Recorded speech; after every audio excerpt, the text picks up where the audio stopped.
Paz, queridos, tudo bem? Evangelista Nicolas Bartolo falando. Existe um texto que está localizado no livro de Atos dos Apóstolos, no capítulo 8. Ali você vê a história de Filipe, um evangelista, que vai à cidade de Samaria, e lá ele começa a fazer diversas cruzadas de fé e milagres. Ele reúne multidões, penso eu que subia em alguma pedra ou em alguma coisa alta que pudesse propagar melhor o som de sua voz, pois não tinham caixas de som nem microfone. Se tivessem, ele usaria sim.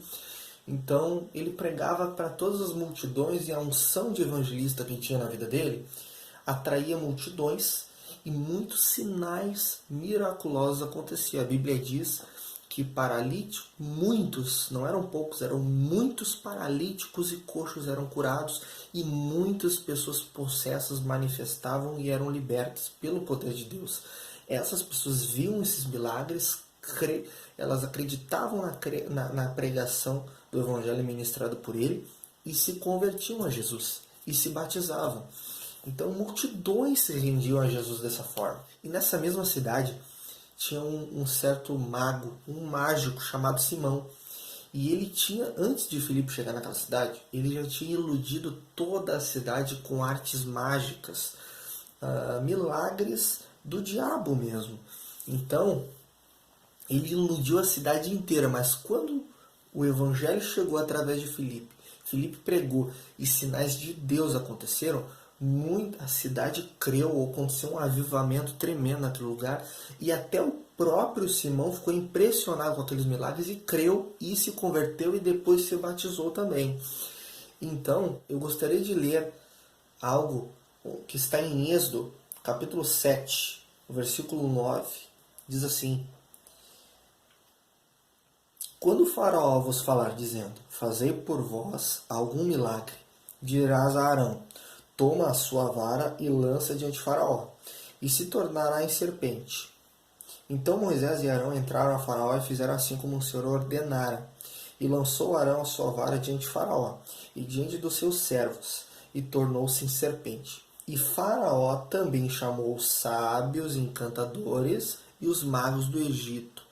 Fizeram também o mesmo com seus encantamentos, porque cada um lançou sua vara e tornaram-se em serpentes. Mas a vara de Arão tragou as varas deles.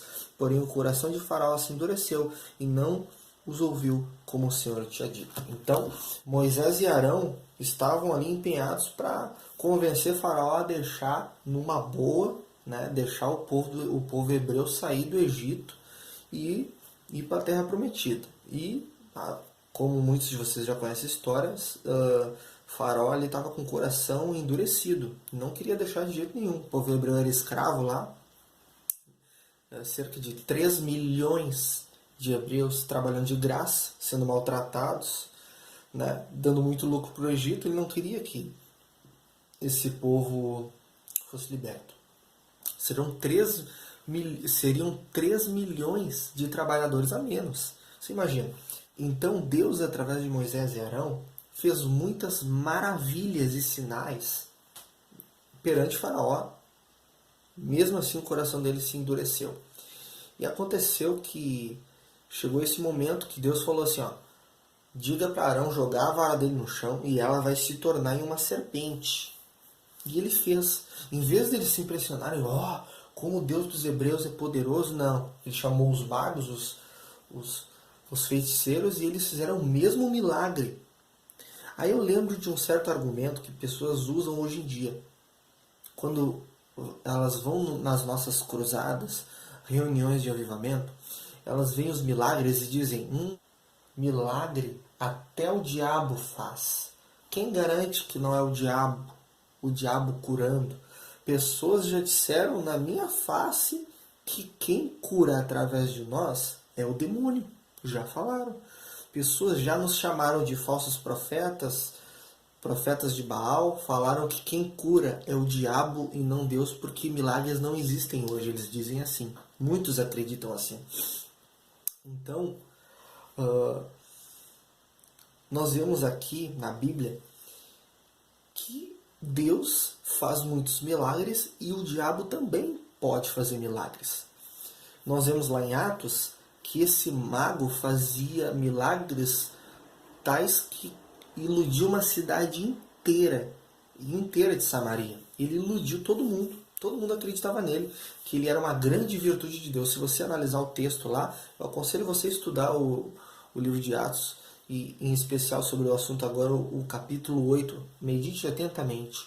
Então, ali você vê ele vendo milagres, porque os milagres de Deus são muito maiores e eles glorificam unicamente a Deus. Eles só glorificam a Deus e não o homem, muito menos o ministro. E nós vemos aqui que dois exemplos que os milagres de Deus são muito superiores aos milagres do diabo. Você não vê em uma casa onde adoram espíritos e evocam espíritos imundos, você não vê paralíticos andarem. Talvez raríssimas exceções.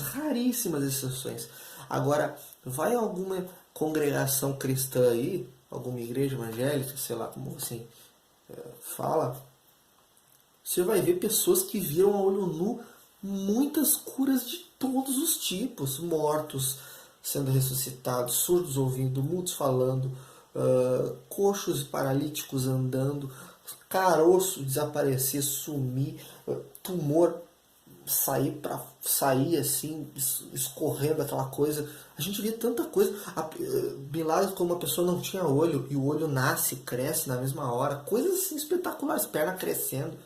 Você não vê isso em locais onde adoram espíritos, invocam espíritos, falam com mortos, isso e aquilo outro. Não quero agredir nenhuma religião aqui, mas muitos aqui entenderam a separação. E você vê a diferença do milagre de Deus e do diabo no livro de Atos, no capítulo 8, e em Êxodo. Você vê ali que a vara que se tornou em serpente de Arão, ela comeu, ela tragou as serpentes dos magos. Uma serpente tragou todas as outras de magos, feiticeiros, etc. Ou seja, o poder de Deus é muito maior que o poder do diabo. Sempre vai ser, sempre será. Amém, queridos? Crê nisso. Medite na palavra de Deus e se firme somente nela, pois ela é a verdade, somente a verdade. Deus abençoe.